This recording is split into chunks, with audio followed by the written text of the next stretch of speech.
Good morning, all students. Shri Shyam institute of education में एक बार फिर से आपका स्वागत है। हम पहले रीतिकाल के रीतिबद्ध कवियों के बारे में पहले पढ़ रहे थे, जिसमें हम पढ़ रहे थे मतीराम जो आचार्य चिंतामणि के सगे भाई थे तथा राजा भाव सिंह के राज आश्रय में उन्होंने अपने जीवन का अधिकांश भाग बिताया और अलंकार से संबंधित इन्होंने अपना प्रमुख काव्य ग्रंथ ललित ललाम लिखा था। मिश्र बंधुओं ने इन्हें हिंदी के नवरत्नों में से एक प्रमुख कवि बताया था। इनके प्रसिद्ध ग्रंथ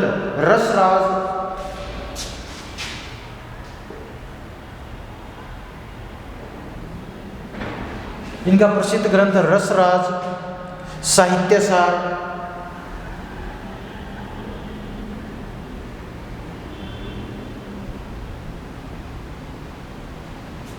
छंदसार,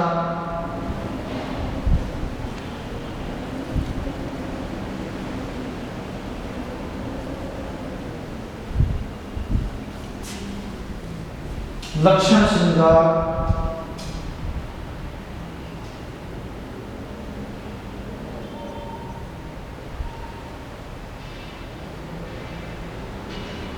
श्रृंगार, प्रमुख हैं। फिर इसके बाद में चिंतामणि के अगले तीसरे भाई थे भूषण, कविराज भूषण का जन्म 1613 ईस्वी टिकवापुर गांव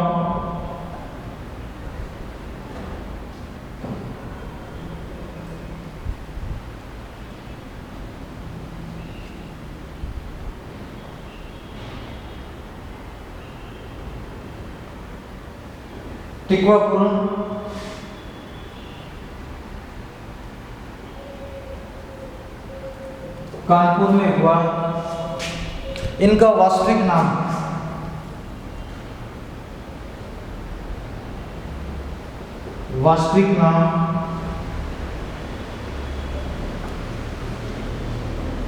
घनश्याम था। राजा इनके पिता रत्नाकर त्रिपाठी भूषण, इनके पिता का नाम रत्नाकर त्रिपाठी था। भूषण वीर रस के प्रसिद्ध कवि माने जाते हैं। ये राजा छत्रसाल और बुंदेलखंड के राजा छत्रसाल और महाराष्ट्र के वीर शिवाजी के पास, छत्रपति वीर शिवाजी के राजाश्रय में रहकर इन्होंने शिवराज भूषण और राजा छत्रसाल के राजाश्रय में रहकर इन्होंने छत्रसाल दशक, अलंकार प्रकाश, छंदो द्वादश प्रकाश, भूषण हजारा, भूषण उल्लास आदि ग्रंथों की रचना की। भूषण की ख्याति आचार्य के रूप में उतनी नहीं हुई जितने वीर रस के कवि के रूप में मानी जाती हैं। अगले कवि हैं कवि देव का जन्म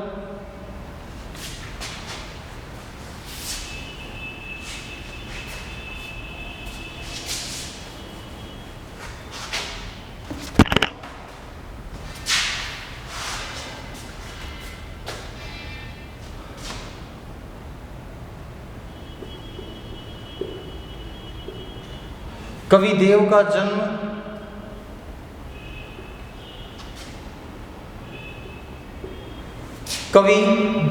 जन्म 1673 ईस्वी इटावा उत्तर प्रदेश में हुआ। मृत्यु 1767 ईस्वी में हुई। इनका पूरा नाम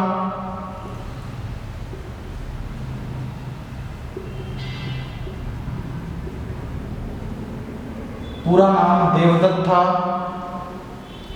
अनेक राजाओं के राज आश्रय में रहकर इन्होंने अपने अनेक लक्षण काव्य ग्रंथों की रचना की, जहाँ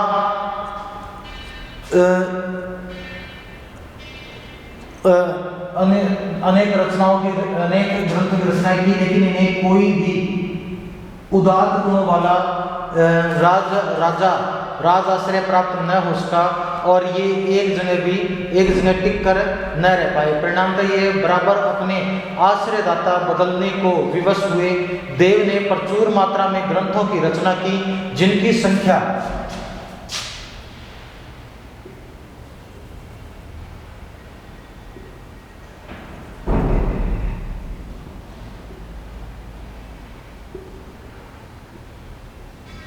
लिखित काव्य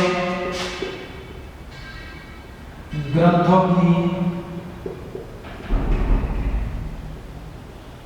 संख्या 72 है मानी जाती है। आचार्य रामचंद्र शुक्ल ने इनके ग्रंथों की संख्या 25 मानी है, जिनमें प्रमुख है कुशल विलास,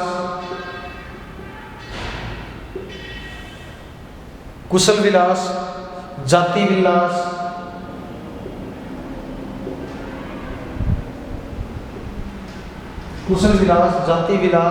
भाव विलास, भवानी विलास,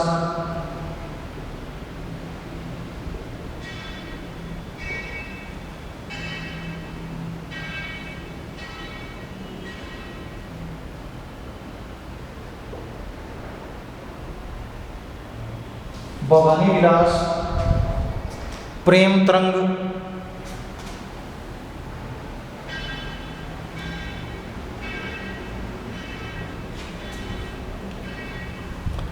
तरंग, तथा सुजान विनोद,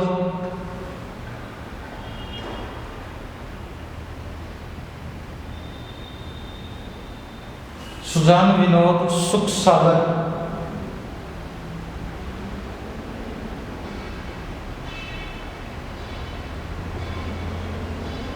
तरंग आदि प्रमुख काव्य कृतियां हैं। इनके बाद में अगले कवि हैं भिखारी दास।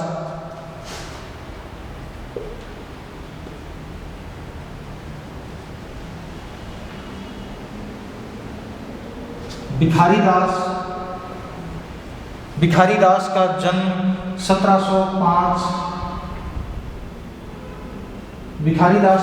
1705 ईस्वी जाति के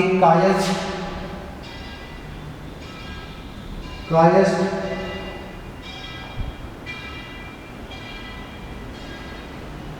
कुल में जन्मे। प्रतापगढ़ के पास त्योंगा नामक गांव के निवासी थे।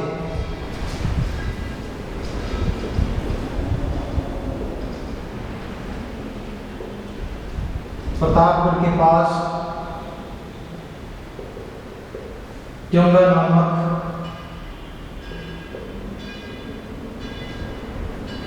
गांव में इनका जन्म हुआ। ये प्रतापगढ़ के राजा पृथ्वी सिंह के भाई हिंदुपति सिंह के आश्रय में रहे। इनके द्वारा रचित ग्रंथ रस सारांश,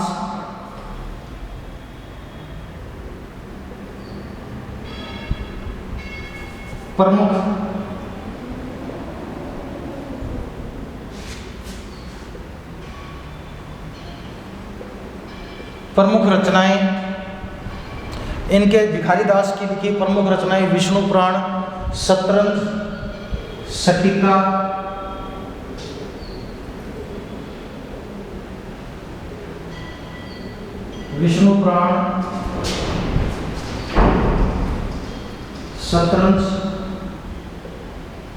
सटिका,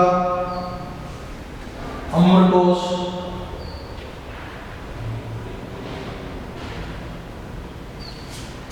शब्द नाम प्रकाश,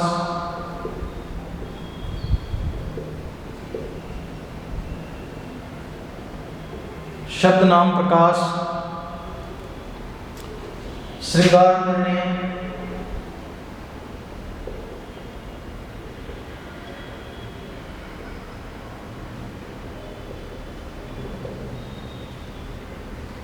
आदि प्रमुख है। इसके बाद में कवि पद्माकर की प्रमुख रचनाएं।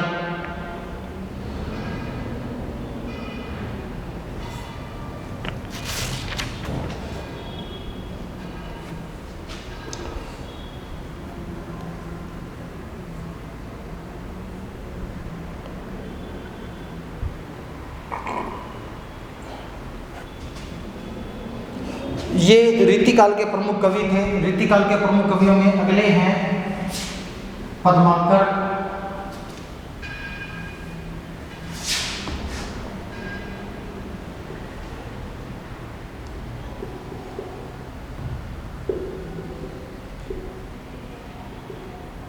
कवि पद्माकर, इनका जन्म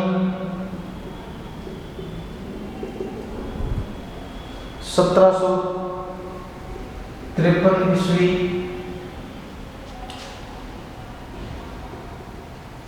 बांदा उत्तर प्रदेश में हुआ। पिता का नाम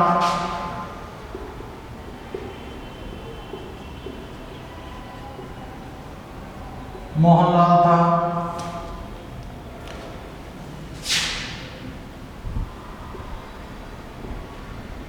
जाति से तेलंग,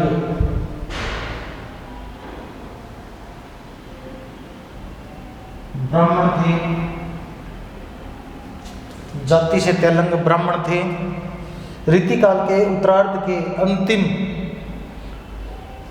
अंतिम और सर्वश्रेष्ठ कवि माने जाते हैं। इन्होंने हिम्मत बहादुर के आश्रय में रहकर हिम्मत बहादुर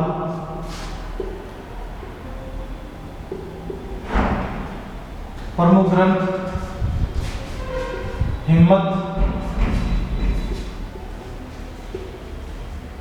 हिम्मत बहादुर,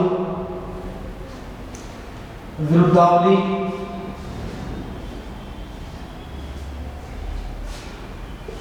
हिम्मत बहादुर विरुद्धावली की रचना की। अन्य इनकी रचनाएं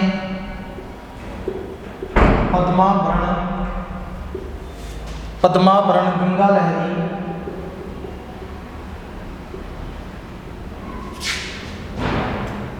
जमुना लहरी,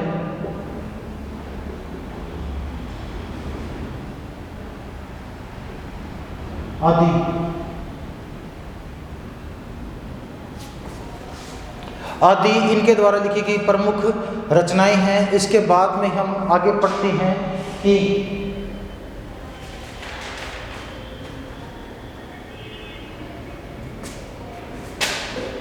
रीतिमुक्त काव्यधारा के कवि।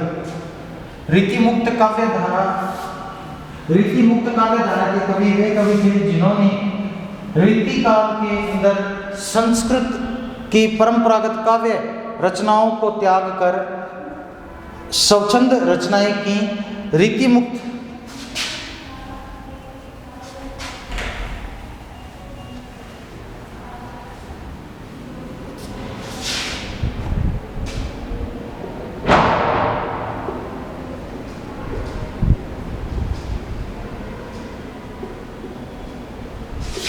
कवि एवं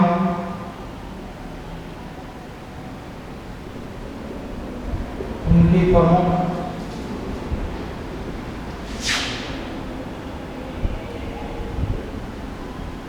कृतियां।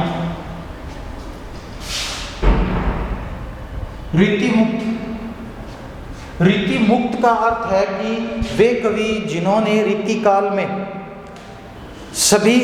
प्राय सभी प्रकार के रीति बंधनों से मुक्त होकर अपने काव्य की रचना की। वस्तुतः इस काव्य धारा के रीतिकालीन कवि स्वच्छंदतावादी थे। ये मनोगत अर्थात अपने मन के भावों को, अपने मन के अंदर उठने वाली प्रेम की पीड़ा को आवेश में कविता के रूप में प्रकट किया करते थे। आचार्य विश्वनाथ प्रसाद मिश्र ने इन कवियों के संबंध में लिखा है कि उसी काल में स्वच्छंद मनोवर्तियों वाले ऐसे कवियों का भी जन्म हुआ जो रीतियों का बंधन तोड़ डालना चाहते थे। ये शास्त्र में गिनाई गई सूची तक ही सीमित रहने वाले नहीं थे। ये प्रेम की अभिव्यक्ति के लिए हृदय का पूर्ण योग संगठित करने के अभिलाषक थे। रीतिबद्ध होकर एक और काव्य रचना अधिकतर बहिर्वर्ती के निरूपण व्यस्त थी, दूसरी ओर इनके हृदय में अंतर्वर्ती के कारण अवकाश चाहता था। अतः इन्होंने रीति पद्धति का अतिक्रमण किया और स्वच्छंद रचनाओं को अपने मन की पीड़ा से भरकर ग्रंथों की रचना की।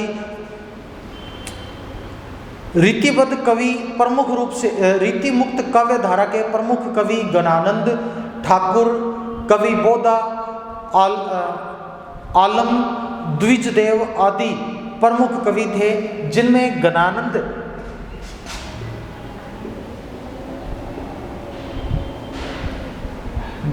के बारे में हम पढ़ते हैं तो गणानंद कवि जो थे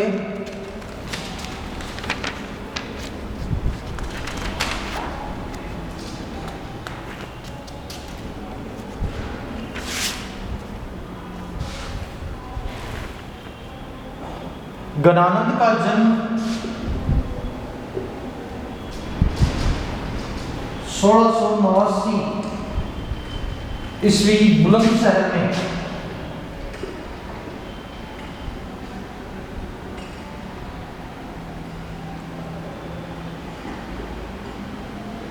बुलंदशहर उत्तर प्रदेश में हुआ और मृत्यु नादिर शाह के आक्रमण के समय और मृत्यु 1739 ईस्वी में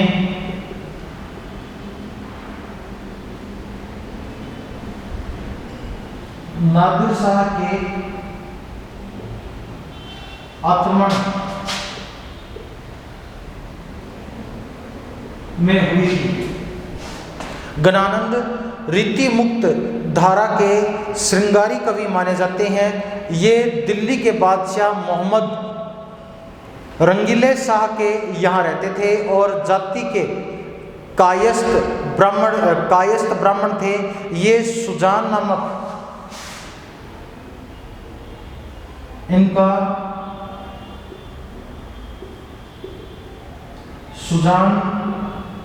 नामक वेश्या से प्रेम प्रसंग था, जो दिल्ली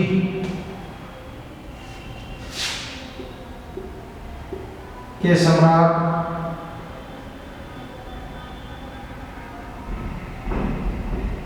मोहम्मद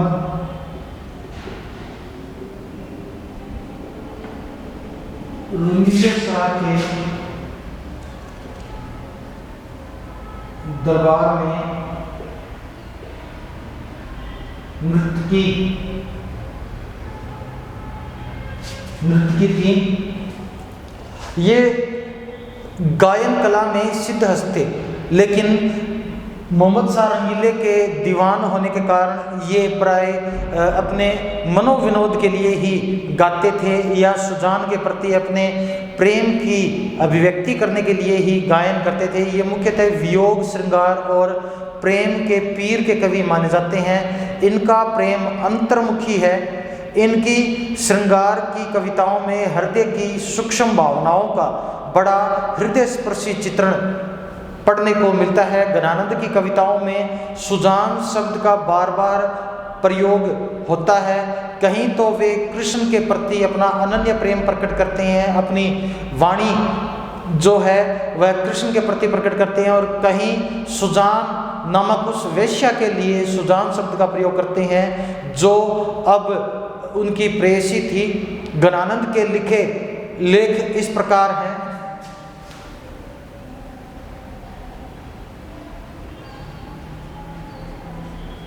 प्रमुख रचना, इनके द्वारा लिखी गई प्रमुख रचनाएं सुजान हित,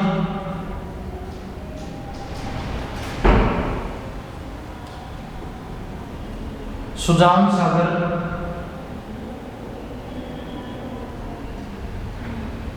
सुजान हित, सुजान सागर, इश्कलता,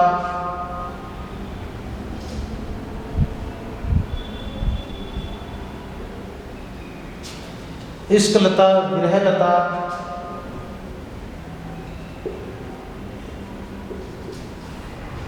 रसकैली,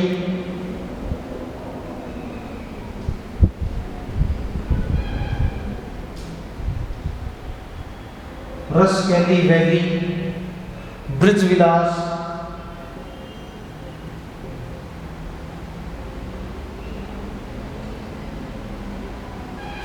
ब्रिजविलास, ब्रज विलास, गोकुल गीता,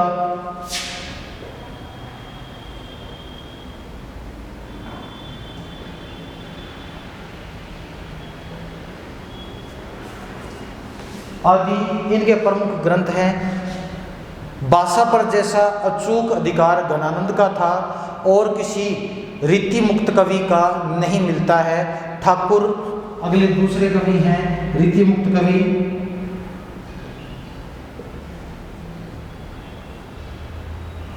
ठाकुर का जन्म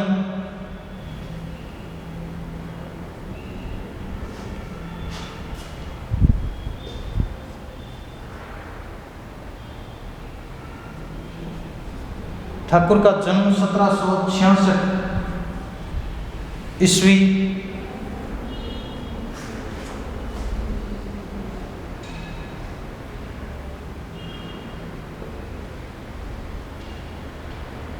मृत्यु 1828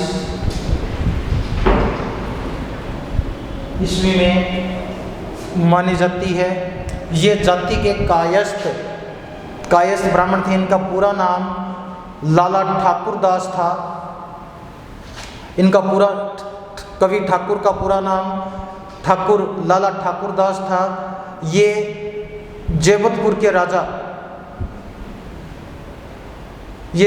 के राजा केसरी सिंह तथा जोधपुर और बिजावर के दरबार में भी रहे। पद्माकर के आश्रयदाता हिम्मत बहादुर के दरबार में भी इनका बड़ा आदर हुआ। जैतपुर नरेश केसरी सिंह के उपरांत उनके पुत्र परीक्षित गद्दी पर बैठे तथा वहाँ ठाकुर का बड़ा सम्मान हुआ और वो उनके सभी प्रमुख रत्नों में शामिल थे। उनकी एक रचना प्राप्त होती है ठाकुर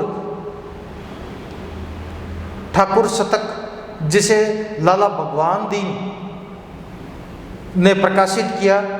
एक बार पद्माकर जी ने कहा, ठाकुर कविता बहुत अच्छी करते हैं पर पद कुछ हल्के पड़ते हैं।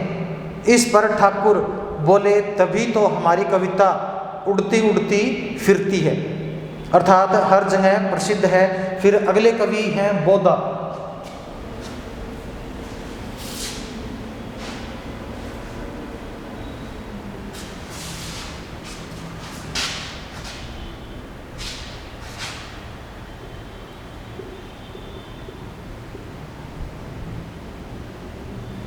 बोधा कवि का रचना काल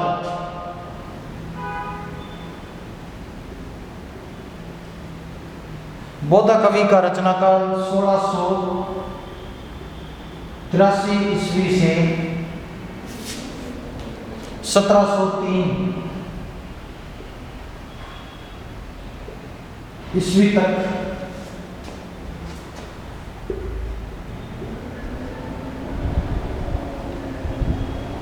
ये जाति के ब्राह्मण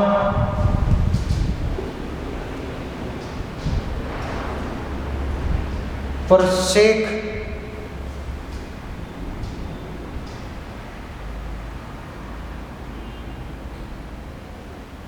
ये जाति के ब्राह्मण थे। इनका प्रेम शेख नाम की, इनका प्रेम प्रसंग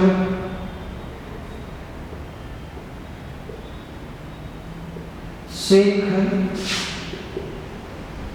नामक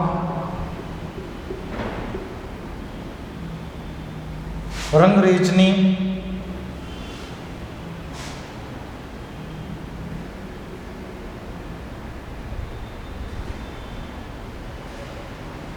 शेख नामक रंगरेजनी कपड़ों को रंगने वाली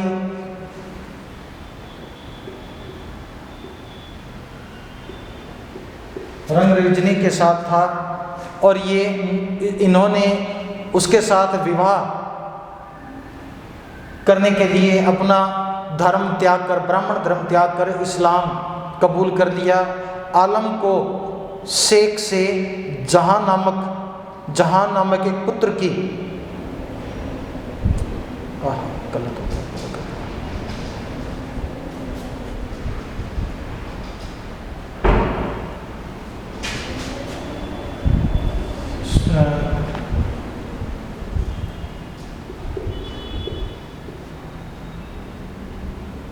जरा सा खेल हो गया। तो यहाँ बोधा की जगह आलम कवि इनका रचना क्रम था वो 1683 से 1703 ईस्वी तक। जाति के ब्राह्मण, इनका प्रेम संबंध शेख नामक रंगरेजनी से था। अतः इन्होंने शेख से विवाह करने के लिए इस्लाम धर्म कबूल कर लिया, स्वीकार किया और उसके साथ विवाह किया। विवाह के बाद इन्हें शेख से जहान नामक पुत्र प्राप्त हुआ। ये औरंगजेब के दूसरे बेटे मुअज्जम के आश्रय में रहते थे।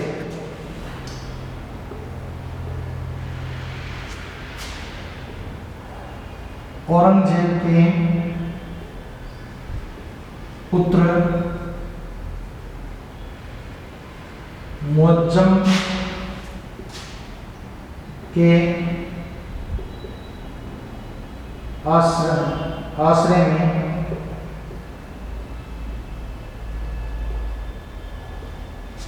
में रहते थे। जो बहादुर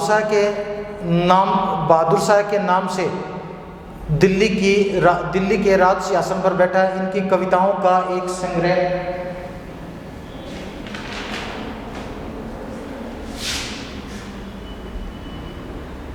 प्रमुख काव्य संग्रह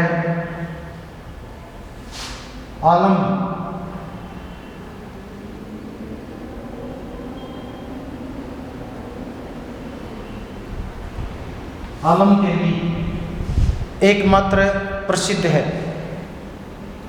इसके बाद में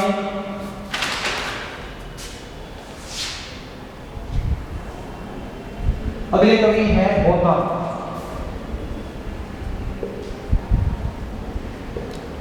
बोधा का जन्म बांदा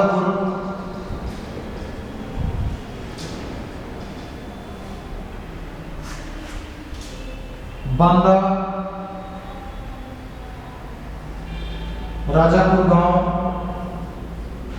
जिला बांदा राजापुर गांव, उत्तर प्रदेश में हुआ। इनका वास्तविक नाम बुद्धि सिंह,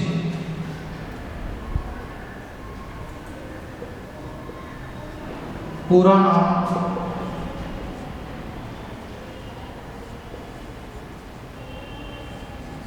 बुद्धि सिंह। इनका पूरा नाम बुद्धि सिंह था तथा महाराज पन्ना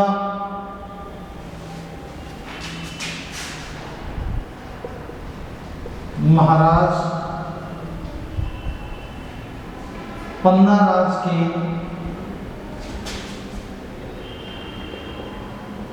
राजाश्रय में रहे और पन्ना नरेश इन्हें प्रेम से बोधा कहकर बुलाते थे, तभी से इनका नाम बोधा पड़ गया। ये सुभान नाम की